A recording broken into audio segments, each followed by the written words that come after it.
सर्वांना नमस्कार. कोवळी कळी या स्टोरीचे 4 एपिसोड यापूर्वीच अपलोड केलेले आहेत. कृपया ते सगळे एपिसोड ऐकण्यासाठी आपल्या चॅनलला भेट द्यावी.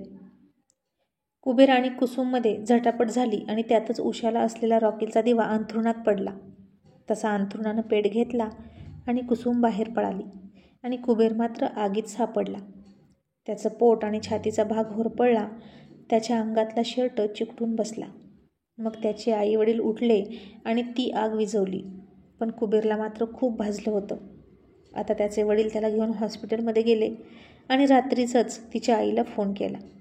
तिच्या आईला तर बिचारीला खूप काळजी वाटायची, कुसुमची आणि जावयाची सुद्धा. तिचं सगळं लक्ष हरणीसारखं तिकडेच लागलेलं असायचं. कुसुम आणि कुबेर दोघेही वेड्यासारखे वागत होते. त्यांच्या सतत तक्रारी, भांडण आईच्या कानावर यायच्या. कधी काय होईल काही सांगता येत नव्हतं त्यांच्यात. आणि त्यांच्या संसाराची गाडी कधी सुरळीत चालायची या एकाच विचारानं तिची आई सतत धास्तावलेली असायची. मग कुबेरला हॉस्पिटलमध्ये नेला आणि तिची सासू मागे म्हणाली, बरं झालं गेला.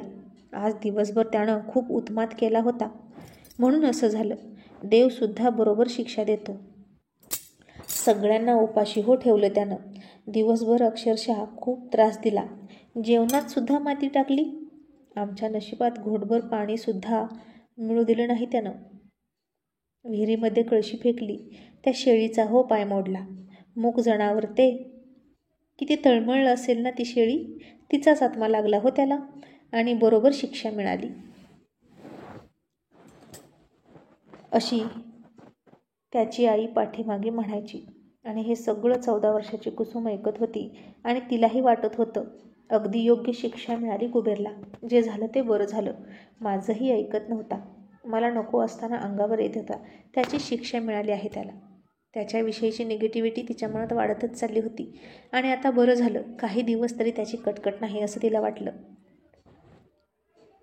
कुसुमची आई दिवस उगवल्या उगवल्या हॉस्पिटलमध्ये गेली. तसा त्याचा बाप घरी निघून गेला आणि त्याची सावत्राई तिच्या वडिलांना म्हणाली, आता याच्या दवाखान्याला पैसे कुठून आणायचे? काहीतरी करून त्याला घालवा त्याच्या मामाकडे. भांडण उकरून काढा म्हणजे तो चिडेल आणि आपोआपच आपल्याला निमित्त मिळेल त्याच्या नावानं बोंबा ठोकायला. म्हणजे ही पिढा आपोआप जाईल तिकडे.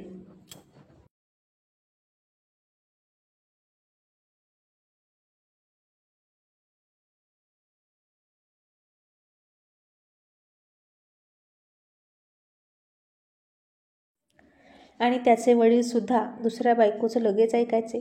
त्याला पण एक वंशाचा दिवा होताच. दुसऱ्या बायकोचा मुलगा, त्यामुळे त्याला कुबेर जगला काय आणि मेला काय काही फरक पडत नव्हता. आणि सावत्राईला तर वाटायचं तो मेला असता तरच बरा झाला असता. कारण संपत्तीत वाटेकरी झाला ना तो तिच्या मुलासोबत. तिनं लहानपणापासून त्याच्याकडे नीट लक्ष दिलंच नव्हतं. पण म्हणतात ना, देव तारी त्याला कोण मारी. तिनं नाही सांभाळलं तरी, वाईट वागली तरी तिच्यावर लक्ष ठेवायला कुबेरची एक चुलती होती. ती कुबेरची मावस मावशीसुद्धा होती. ती सतत कुबेरचं रक्षण करायची. आई विना पोरगं म्हणून त्याला जीव लावायची. तो तिला थोरली आई म्हणायचा. आणि ती थोरली आई कुबेरच्या सावत्राईला जाब विचारायची. म्हणून ती थोडी तरी घाबरून असायची.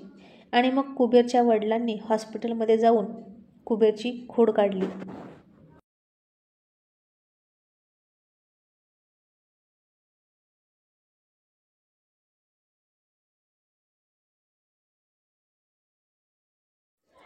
मुद्दाम कुसुमच्या आई देखत म्हणाला, अगं त्यानं काल खूप उत्मात केला, त्याचीच शिक्षा मिळाली त्याला. वडील कुबेरच्या सगळ्या कागाळ्या सांगू लागले आणि कुसुमला मारलं हेही सांगितलं. आता नेहमी त्याचा बाप त्याचा मुलगा असून त्याचीच तक्रार कुसुमच्या आईला सांगायचा. आणि आता ती तर काय बोलणार. मुलगा याचा आणि हाच तक्रारी सांगत असेल तर हा निर्लज्जपणाचा कळस नव्हता. पण कुबेरचे वडील खरंच निर्लज्ज होते. मग कुसुमच्या आईलाच अपराधी वाटायला लागलं. कुबेर तिचा जावई होता ना. आणि तिनं तुमचा मुलगा असा का वागतो कुसुमशी असा जाब विचारण्याऐवजी तुझ्या जावयानं माझ्या मुलाची सायकल मोडली, माझ्या मुलीला केस ओढून मारलं असं तो कंगावा करू लागला. आता यालाच म्हणायचं जोराच्या उलट्या बोंबा. म्हणतात ना, स्वामी तिन्ही जगाचा, आई विना भिकारी. खरंच अशीच अवस्था झाली होती कुबेरची. आणि सख्या जन्मदात्या बापाची ती उसनी उपकाराची भाषा ऐकून कुबेरला खूप राग आला. त्यानं तिथंच वडिलांना शिव्या घातल्या आणि रागात सलाईन उपसून घेतली. आणि झालं, बापाचा प्लॅन सक्सेस झाला. त्याच्या रागाचा त्यानं फायदा घेतला आणि बाप कुसुमच्या आईला म्हणाला, आता हे बघ, इथून पुढे तू बघ याला, तूच सांभाळ. तो आमच्याशी नीट बोलत नाही, तो इथे नीट होणार नाही, त्याला तुझ्याकडे घेऊन जा, असं म्हणून तो निघून गेला. आणि आता कुसुमच्या आईनं खूप खूप विचार केला या गोष्टीचा. आणि हे सगळं आपल्याच बाबतीत का घडते हे तिला कळत नव्हतं. कुसुमची आई समंजस होती, विचारी होती. 4 चौघात तिला सुद्धा मान होता. इतरांचे मोडखळीला आलेले संसार ती जुळवायची. शहाणपणाचे 4 शब्द सांगून इतर मुलीसुद्धा तिचं लगेच ऐकायच्या आणि नांदायला जायच्या. पण इथं तर स्वतःच्या मुलीच्याच लग्नाचा खेळ खंडोबा झाला होता आणि यामुळे आई खूप निराश असायची. तिला मुलगी नांदत नाही हे पाहून लाज वाटायची. आता कुसुमच्या आईला काय करावं तेच समजेना. नक्की दोष कोणाला द्यायचा हे कळत नाही तिला. कुबेरचे आईवडील त्याच्या जागी योग्य वाटायचे, कारण ते कुसुमला चांगले सांभाळत होते असं कुसुमच सांगायची. कुबेरचा आणि आईवडिलांचा खूप आधीपासून पटत नव्हतं. त्याला कारणीभूत होता कुबेरचा तापट स्वभाव. त्याच्या आईवडिलांच्या गुप्त कारवाया बाहेरच्यांना दिसत नव्हत्या आणि कुसुमलाही आई दोष देत नव्हती, कारण ती लहान होती आणि नंदेचा मुलगा असता तर मरू तरी दिला असता. तिला जास्त फरक नसता पडला. पण आता तो मुलीचा नवरा होता आणि त्याला अशा अवस्थेत सोडून कसं यायचं? आपल्याच हाताने आपल्याच मुलीला विधवा कशी बनवायची हा पेच प्रसंग तिच्यासमोर उभा राहिला. मुलीला नवऱ्याची किंमत नसली तरी, नवरा बायकोच्या नात्याचं महत्त्व माहीत नसलं तरी कुसुमच्या आईला मात्र ते कळत होतं. आज ना उद्या कुसुम समजूतदार होईल, कुबेरला समजून घेईल आणि त्यांना मूल होईल, मग सगळं सुरळीत होईल अशी भाबडी आशा आईला वाटली. तिने कुबेरला चेहऱ्याकडे पाहिलं. त्याचा केविलवाणा चेहरा तिला दिसला आणि अचानक त्याला गरम व्हायला लागलं आणि त्याच्या छातीची जखम जळजळ करायला लागली आणि कुबेर खूप ओरडायला लागला, मामी, मामी खूप दुखतंय हो. त्यानं आईचं नाव न घेता मामीचं नाव घेतलं आणि कुसुमच्या आईला भडभडून आलं. ती बाहेर जाऊन खूप रडली. पुन्हा कमरेला पदर खोचला आणि ठरवलं की त्याला घरी घेऊन जायचं. आतापर्यंत त्याचा रागराग केला नाही. तो फक्त नंदचा मुलगा होता तरी आपला मानला. मग आता तर तो जावई आहे. आता त्याला सांभाळायचा, त्याचा संसार मार्गी लावायचा. असं ठरवून कुसुमच्या आईनं पुन्हा त्याला काही दिवसांनी तिच्या घरी आणला. सोबतच कुसुमसुद्धा आली आणि त्याची जवळ येण्याची कटकट संपली. निदान काही दिवसांपुरती तरी, म्हणून कुसुम खुश होती. तीही पुन्हा माहेरी आली आणि तिच्या आईची ओढाताण होत होती. 3 मुलं सांभाळायची, शेतात जाऊन मजुरी करायची की याचं दुखणं काढायचं आणि त्यात त्याच्या बापाने एकही रुपया दिला नाही. तो पुन्हा हॉस्पिटलमध्ये बघायला सुद्धा आला नाही.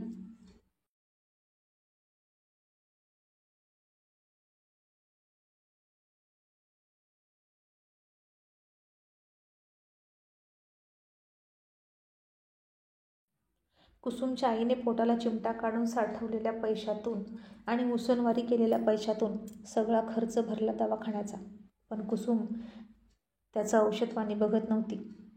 आता तीही शेतात मजुरीसाठी जायची, कारण तो घरी असायचा म्हणून तिला घरी थांबू वाटत नव्हतं. तिची बहीण आता 8वीत जात होती आणि ती शाळेत जाण्यापूर्वी त्याची सगळी सेवा करायची आणि मग जायची. पण कुसुमला त्याची दयामाया येतच नव्हती. कसल्या कठीण काळजाची बनली होती काय माहीत. त्याच्या छातीची आग आग व्हायची. तो रात्रंदिवस ओरडायचा, तळमळायचा, पण तिला जरासुद्धा दयामाया येत नव्हती. तो तिला म्हणायचा, थोडा वारा घालतेस का? पण अजिबात ती हलायची नाही. त्याच्या जखमेवर फुंकरसुद्धा घालत नव्हती. ना तिच्या डोळ्यातून नवऱ्यासाठी पाण्याचा एक थेंब येत होता. का इतकी कठोर झाली होती ती काय माहीत.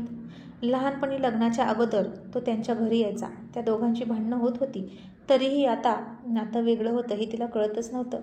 सगळे पाहुणे रावळे यायचे, त्याला पाहून जायचे. नीट राहा बाबा आता तरी, आई लहानपणीच मेली, कसा तरी मोठा केलाय तुला, मामा मामीशिवाय तुझं कोण आहे, कसा तरी जग, असे सल्ले द्यायचे. मग आता तो ठणठणीत बरा झाला. पण आता जायचं तर कुठे? बापसुद्धा घरी बोलवत नव्हता आणि मुंबई काही त्याचं घर नव्हतं जायला. पण तरीसुद्धा तो पुन्हा मुंबईला गेला. थोडे दिवस काम केलं, कारण त्याच्या मामा मामीची परिस्थितीसुद्धा हलाखीची होती हे त्याला कळत होतं. त्यानं जरा काम केलं, पैसे आणले आणि दवाखान्याच्या पैशाचे कुसुमच्या आईला दिले. पुन्हा येताना खूप सारा खाऊ घेऊन आला. खिशात जितके पैसे असतील तितका खाऊ आणायचा. अजिबात कंजूसी करत नव्हता. ज्या दिवशी पैसे संपतील त्या दिवशी बघायला येईल असं म्हणायचा. आणि मग आज त्यांची झोपण्याची वेगळी सोय केली. तिला ते सगळं पुन्हा नको होतं, पण आईनं तिला समजावून सांगितलं. थोडी रागावलीसुद्धा, म्हणून कुसुम कशीबशी त्या रूममध्ये जायला तयार झाली, पण लवकर जातच नव्हती आत.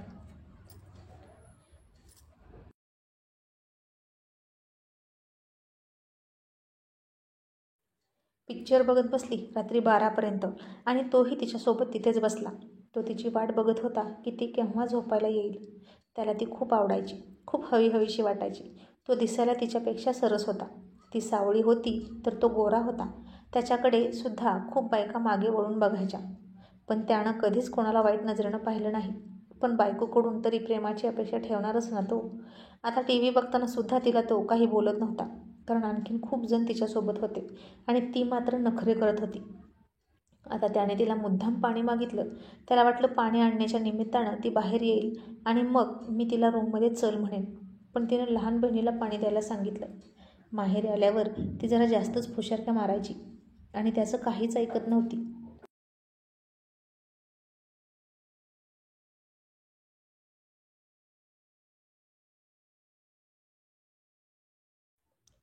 जशी दादागिरी लहान बहीण भावांवर करायची तशीच त्याच्यावर सुद्धा करायची. नवऱ्याचं एक वेगळं स्थान असतं बायकोच्या मनामध्ये हे तिला कळतच नव्हतं आणि मान्यही नव्हतं. ती त्याला फारच फालतू समजायची आणि त्याला मात्र तिचं ऐकण्यावाचून पर्याय नसायचा. आता तोही तिथंच बसून पेंगायला लागला आणि शेवटी एकदा पिक्चर संपला. रात्री 12 वाजता सगळे निघून गेले आणि आता तिला त्याच्यासोबत त्या रूममध्ये जायला किळस वाटत होती. पिक्चरमधला रोमॅन्स, रोमॅन्टिक गाणी खूपच हसून हसून बघायची, पण प्रत्यक्ष आयुष्यात हा रोमॅन्स करायला तिला किळस वाटायची. आता ती आईकडे सुद्धा झोपायला जाऊ शकत नव्हती आणि तिथेच भिंतीला टेकून उभा राहिली दरवाजाच्या बाहेर.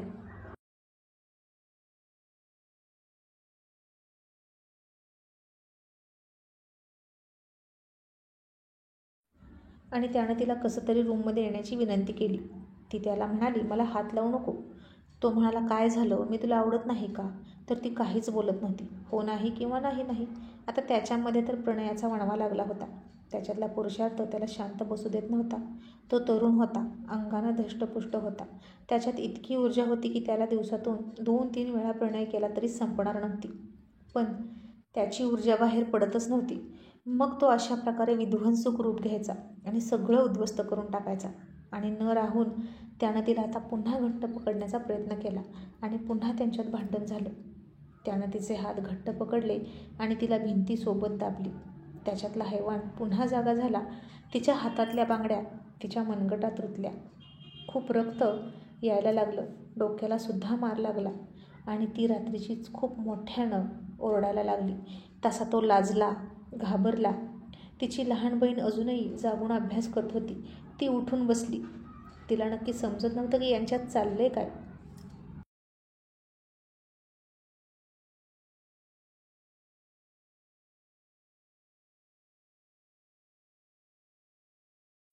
दाजींनी ताईला मारलं, पण का हे तिला कळलं नाही. फक्त तो उगीचच तिला मारतो हे मात्र तिला समजलं.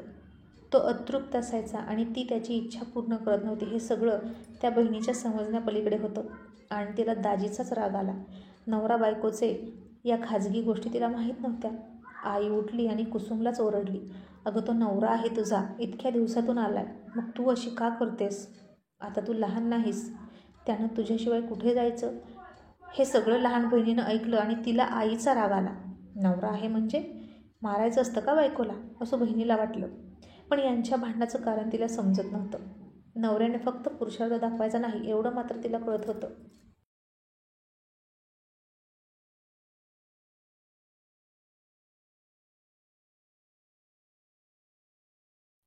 आणि कुसुमची आई कुसुमला ओरडत म्हणाली, घरात लहान बहीण भाऊ आहेत आणि तू अशी मूर्खासारखी करतेस. त्यांना काय वाटेल तुझा तमाशा पाहून? आजूबाजूला शेजारी पाजारी शेण घालतील तोंडात. जा आणि झोप त्याच्याजवळ. कुसुमला आता खूप राग आला आणि ती म्हणाली, मी अजिबात जाणार नाही तिकडे, त्यापेक्षा मी माझा जीव देते असं म्हणाली आणि ती रात्रीच्या 1 वाजता अंधारातच विहिरीत जीव द्यायला पळाली. तशी कुसुमची आई आणि कुबेर तिच्या मागे धावले. कुबेरनं तिला कशीबशी पकडली तरी ती त्याचं ऐकतच नव्हती. हा सगळा तमाशा पाहून कुसुमची बहीण मात्र खूप तिरस्कार करू लागली, त्या दोघांचा सुद्धा. आणि आता कुबेरनं कुसुमला पुन्हा घरी आणली आणि ती आईजवळ झोपली.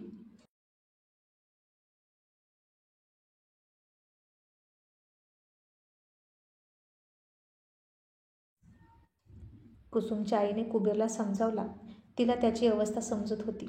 इतके दिवस तिला पाळे आले नव्हती म्हणून 2 वर्षे त्यानं धीर धरला आणि आता पाळे आली तर ही अवस्था. तरीही कुबेरनं मामीचं ऐकलं आणि कुबेर पुन्हा एकदा नशिबाला दोष देत पोटाखाली उशी घेऊन झोपला आणि तो वाट पाहत होता तिसऱ्या मिलनाची.